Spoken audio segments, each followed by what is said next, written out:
kita melihat firman Tuhan mengenai nasihat dari Paulus kepada Timotius, anak imannya yang sangat dia kasihi. Kalau kita melihat Paulus, dia memiliki satu hubungan yang sangat erat dengan Timotius. Bahkan firman Tuhan berkata dia mempunyai hubungan sebagai anak dengan bapa. Begitulah intimnya persaudaraan di dalam Tuhan. Bahkan sebenarnya lebih lagi, karena kita semua adalah anak-anak Tuhan yang telah lahir baru, dilahirkan oleh firman Tuhan dan roh Tuhan. Saudara yang kekasih dalam nama Yesus, marilah kita melihat nasihat demi nasihat yang diberikan Paulus. Lalu kemudian kita melihat bahwasanya Timotius menjadi sangat berhasil dalam pelayanannya. Timotius menjadi penolong yang utama kepada Rasul Paulus. Timotius boleh dikirim ke sidang-sidang jemaat yang sudah dibangunkan oleh Paulus untuk memberikan pengarahan, untuk memberikan pengajaran yang benar, bahkan untuk memilih tua-tua sidang, bahkan untuk menerangkan kepada sidang tersebut mengenai ajaran-ajaran palsu, guru-guru palsu dan lain sebagainya, dapat diserahkan oleh Paulus kepada Timotius, dan Timotius dapat menjalankan tugas tersebut dengan baiknya. Jadi Timotius, saudaraku, menjadi penolong yang sangat berguna bagi Paulus. Saudara yang kekasih dalam nama Yesus, Timotius bertumbuh dengan sangat pesat, sehingga pada waktu dia masih sangat muda, dia sudah melayani Tuhan. Hingga Paulus juga berkata kepada Timotius, jangan seorang pun menganggap engkau rendah karena kemudaanmu. Berarti pada waktu Timotius masih sangat muda, dia sudah melayani. Puji Tuhan. Saya percaya pada akhir zaman ini Tuhan memakai lebih banyak lagi orang-orang muda. Inilah zamannya orang-orang muda diselamatkan Tuhan, orang-orang muda dipakai Tuhan, orang-orang muda diurapi Tuhan, orang-orang muda dilengkapi Tuhan. Sepanjang orang-orang muda itu mau menyerahkan seluruh hidupnya kepada Tuhan. Biarlah orang-orang muda jangan hanya menuntut ilmu dunia ini saja. Mari carilah perkara-perkara di atas, carilah perkara-perkara rohani, carilah perkara-perkara yang kekal. Saudara sudah melihat keadaan dunia pada zaman ini. Segala sesuatunya sudah menuju kepada kerusakan. Nah, marilah kita melihat nasihat Paulus kepada Timotius.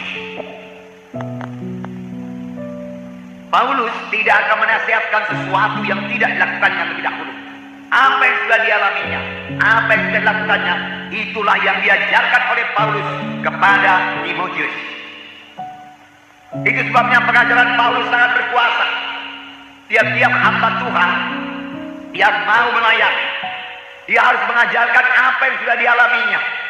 Dengan demikian pengajarannya itu diurapi Tuhan dan sangat berkuasa.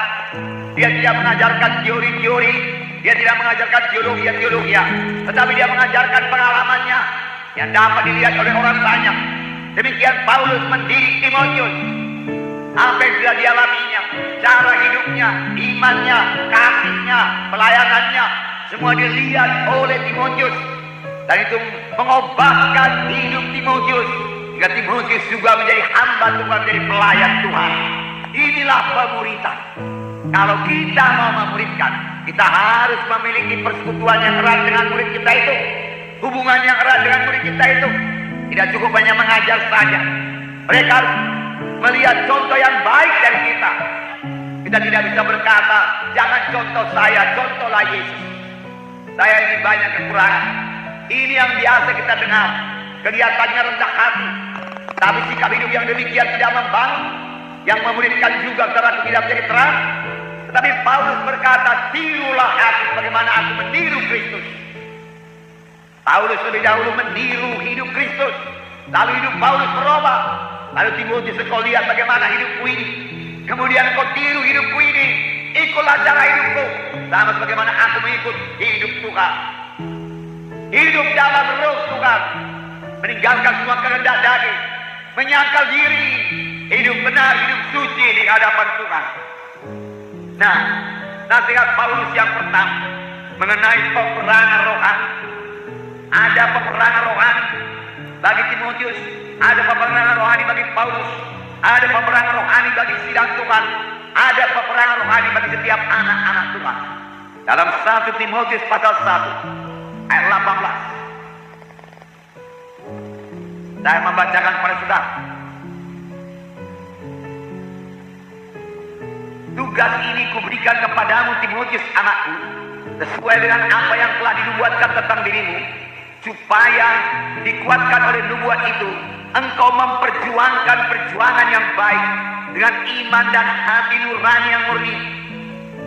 Dalam menjalankan tugas ini, engkau memperjuangkan perjuangan yang baik dengan iman dan hati nurani yang murni. Perjuangkan perjuangan yang baik. Perjuangkan perjuangan yang baik. Lawanlah setan. Lawanlah segala sesuatu yang tidak baik. Lawanlah segala akal licik iblis, tipuan iblis. Perjuangkan supaya engkau memiliki hati nurani yang baik. Jangan terganggu hati nurani kita ini. Setan mau mengotorkan hati nurani kita, tetapi jangan beri tempat kepada setan. Amin, saudara.